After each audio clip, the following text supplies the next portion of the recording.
2 Samuel 21. Durante o reinado de Davi houve uma fome que durou 3 anos. Davi consultou o Senhor, que lhe disse: a fome veio por causa de Saul e de sua família sanguinária, por terem matado os gibeonitas. O rei então mandou chamar os gibeonitas e falou com eles. Os gibeonitas não eram de origem israelita, mas remanescentes dos amorreus. Os israelitas tinham feito com eles um acordo sob juramento, mas Saul, em seu zelo por Israel e Judá, havia tentado exterminá-los. Davi perguntou aos gibeonitas: que posso fazer por vocês? Como posso reparar o que foi feito, para que abençoem a herança do Senhor? Os gibeonitas responderam: não exigimos de Saul ou de sua família prata ou ouro, nem queremos matar ninguém em Israel. Davi perguntou: o que querem que eu faça por vocês? E eles responderam: quanto ao homem que quase nos exterminou e que pretendia destruir-nos, para que não tivéssemos lugar em Israel, que 7 descendentes dele sejam executados perante o Senhor, em Gibeá de Saul, no monte do Senhor. Eu os entregarei a vocês, disse o rei. O rei poupou Mefibosete, filho de Jonatas e neto de Saul, por causa do juramento feito perante o Senhor entre Davi e Jonatas, filho de Saul. Mas o rei mandou buscar Armoni e Mefibosete, os 2 filhos que Rispa, filha de Aiá, tinha dado a Saul. Com eles também os 5 filhos que Merabe, filha de Saul, tinha dado a Adriel, filho de Barzilai, de Meolá. Ele os entregou aos gibeonitas, que os executaram no monte, perante o Senhor.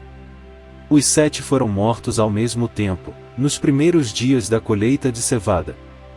Então Rispa, filha de Aiá, pegou um pano de saco e o estendeu para si sobre uma rocha. Desde o início da colheita até cair chuva do céu sobre os corpos, ela não deixou que as aves de rapina os tocassem de dia nem os animais selvagens à noite. Quando Davi foi informado do que Rispa, filha de Aiá, concubina de Saul, havia feito, mandou recolher os ossos de Saul e de Jonatas, tomando-os dos cidadãos de Jabes de Gileade. Eles haviam roubado os ossos da praça de Bet-Sean, onde os filisteus os tinham pendurado, no dia em que mataram Saul no monte Gilboa. Davi trouxe de lá os ossos de Saul e de seu filho Jonatas, recolhidos dentre os ossos dos que haviam sido executados. Enterraram os ossos de Saul e de Jonatas no túmulo de Quis, pai de Saul, em Zela, na terra de Benjamim, e fizeram tudo o que o rei tinha ordenado. Depois disso Deus respondeu às orações em favor da terra de Israel. Houve, ainda, outra batalha entre os filisteus e Israel. Davi e seus soldados foram lutar contra os filisteus. Davi se cansou muito. E Isbi-Benob, descendente de Rafa, prometeu matar Davi. A ponta de bronze da lança de Isbi-Benob pesava 3,6 kg, e, além disso, ele estava armado com uma espada nova. Mas Abisai, filho de Zeruia, foi em socorro de Davi e matou o filisteu. Então os soldados de Davi lhe juraram, dizendo: nunca mais sairás conosco à guerra, para que não apagues a lâmpada de Israel. Houve depois outra batalha contra os filisteus, em Gobe. Naquela ocasião Sibecai, de Uzate, matou Seife, um dos descendentes de Rafa. Noutra batalha contra os filisteus em Gobe, Elanã, filho de Jareel-Regim, de Belém, matou Golias, de Gate, que possuía uma lança cuja haste parecia uma lançadeira de tecelão. Noutra batalha, em Gate, havia um homem de grande estatura e que tinha 6 dedos em cada mão e 6 dedos em cada pé, 24 dedos ao todo. Ele também era descendente de Rafa. E desafiou Israel, mas Jonatas, filho de Simeia, irmão de Davi, o matou. Esses 4 eram descendentes de Rafa, em Gate, e foram mortos por Davi e seus soldados. 2 Samuel 22.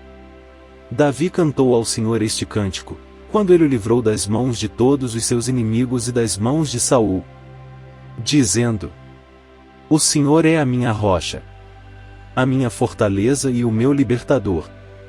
O meu Deus é a minha rocha, em que me refúgio, o meu escudo e o meu poderoso Salvador. Ele é a minha torre alta. o meu abrigo seguro. Tu, Senhor, és o meu Salvador, e me salvas dos violentos. Clamo ao Senhor, que é digno de louvor, e sou salvo dos meus inimigos. As ondas da morte me cercaram, as torrentes da destruição me aterrorizaram. As cordas da sepultura me envolveram, as armadilhas da morte me confrontaram. Na minha angústia, clamei ao Senhor, clamei ao meu Deus. Do seu templo ele ouviu a minha voz. O meu grito de socorro chegou aos seus ouvidos. A terra abalou-se e tremeu. Os alicerces dos céus estremeceram. Tremeram porque ele estava irado. Das suas narinas saiu fumaça. Da sua boca saiu fogo consumidor. Dele saíram brasas vivas e flamejantes. Ele abriu os céus e desceu. Nuvens escuras estavam debaixo dos seus pés. Montou sobre um querubim e voou. Elevou-se sobre as asas do vento. Pôs as trevas ao seu redor. Das densas nuvens de chuva fez o seu abrigo. Do brilho da sua presença flamejavam carvões em brasa. Dos céus o Senhor trovejou. Ressoou a voz do Altíssimo. Ele atirou flechas e dispersou os inimigos. Arremessou raios e os fez bater em retirada. Os vales apareceram, e os fundamentos da terra foram expostos diante da repreensão do Senhor, com o forte sopro de suas narinas. Das alturas estendeu a mão e me segurou. Tirou-me de águas profundas. Livrou-me do meu inimigo poderoso, dos meus adversários, que eram fortes demais para mim.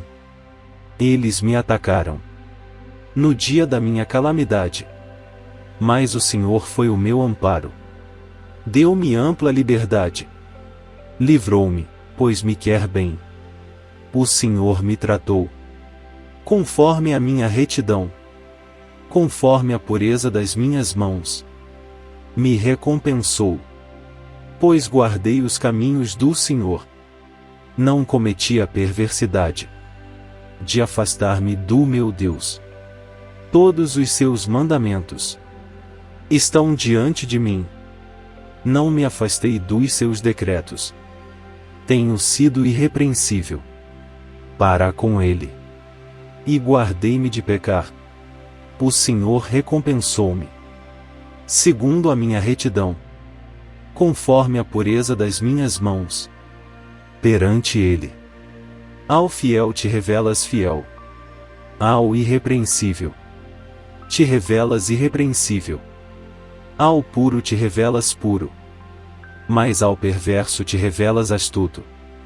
Salvas os humildes, mas os teus olhos estão sobre os orgulhosos, para os humilhar. Tu és a minha lâmpada, ó Senhor. O Senhor ilumina-me as trevas. Contigo posso avançar contra uma tropa. Com o meu Deus posso transpor muralhas.